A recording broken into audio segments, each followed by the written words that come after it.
చక్కని సీతకి అరచేత గోరింట ఇంత చక్కని చుక్కకి ఇంకా ఎవరో మొగుడంట రామ చక్కని సీతకి నీల గగన ఘన విచలన ధరణిజా శ్రీరమణ. Wow, nice nice. అంటే మీకు ఎక్కువగా ఏ పాటలు నచ్చుతాయండి? మెలోడీస్ అంటే మీకు ఆ వాయిస్ కి ఆ మెలోడీ సాంగ్ బాగా సెట్ అవుతాయి కదా.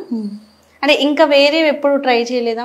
లైక్ క్లాసికల్ గానీ లేదంటే డిఫరెంట్ గా ఉంటాయి. ఇప్పుడు మీరు అన్నారు ట్రై చేశాను, కాకపోతే నాకు స్వరాల దగ్గర ఇబ్బంది. అతి కష్టం మీద నేర్చుకున్న సాంగ్స్, స్వరాలతో నేర్చుకున్న సాంగ్స్ ఏదైనా ఉందంటే నిగమాంత వర్ణిత శ్రీ మంజునాథ మూవీలో ఆనంద